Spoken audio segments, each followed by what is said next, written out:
The distance between where you are and where you want to be often feels overwhelming. This is why so many people stop. They look at the years ahead, the obstacles waiting for them, the sacrifices they will have to make, the failures they might experience, the uncertainty they cannot control. And before they ever begin, they convince themselves that the journey is impossible. But mountains have never been climbed that way. No one reaches the summit by standing at the bottom, staring at the top. Every mountain, every marathon, every meaningful dream is reached the exact same way. One more step, one more decision, one more attempt, one more lesson, one more act of courage. It never feels extraordinary while you are taking it, but enough ordinary steps taken consistently can carry a person somewhere they once believed was impossible. This is the power of one more step. Part 1. Every great journey begins with one step. Every achievement begins the same way, not with applause, not with recognition, not with success, but with a single decision to begin. Every author starts with one page. Every business starts with one customer. Every marathon starts with one step. Every strong relationship begins with one conversation. The beginning rarely looks impressive. In fact, it often looks ordinary. That is why many people underestimate small beginnings. They are waiting for a giant opportunity. Life usually offers something much smaller: a phone call, a decision, a habit, a first attempt. Never underestimate what can happen when an ordinary day is met with extraordinary consistency. Because every remarkable journey was once invisible to everyone except the person who chose to begin. Part 2. Stop looking at the whole mountain. One of the quickest ways to become discouraged is to focus on everything that still lies ahead. Someone wants to lose 50 pounds. They become overwhelmed by the number. Someone dreams of writing a book. They think about hundreds of pages instead of the first paragraph. Someone wants to rebuild a broken life. They focus on years instead of today. The mountain looks impossible when the eyes never leave the summit. But experienced climbers know something important. Looking too far ahead can cause you to lose your footing. Instead, they focus on the next step, then the next, then the next. And life works the same way. Not every problem needs to be solved today. Not every answer needs to be found today. Sometimes the only question worth asking is, what is the next right step? Take that step. Tomorrow will reveal the next one. Part 3. Motion creates momentum. Many people believe they need motivation before they act, but life often works in the opposite direction.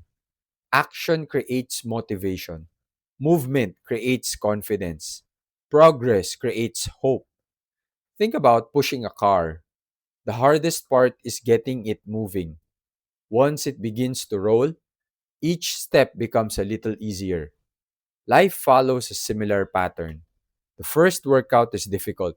The second feels a little easier. The first difficult conversation feels terrifying. The second feels manageable. The first video, the first application, the first chapter, the first prayer after a long season of silence, they all require courage. But courage grows through movement.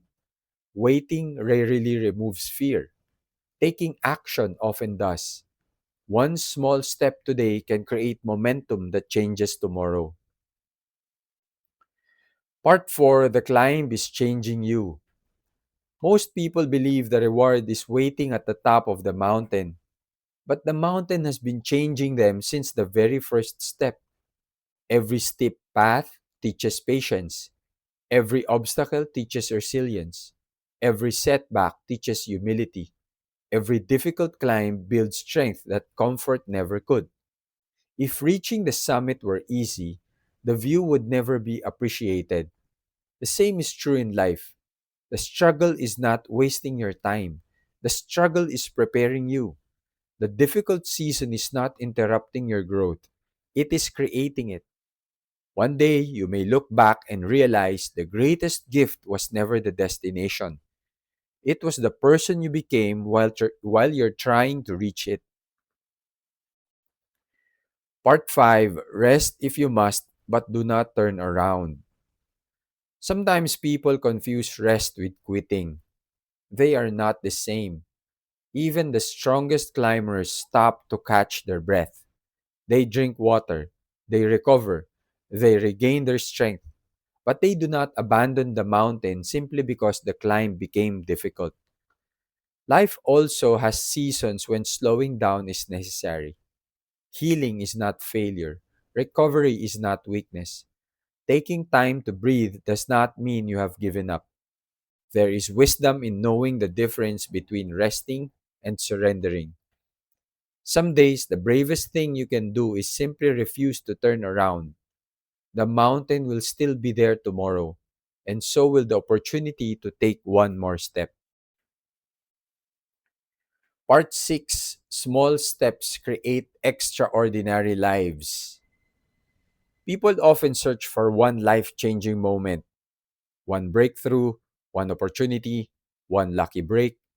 Those moments do happen, but they are usually built upon thousands of ordinary decisions that no one noticed.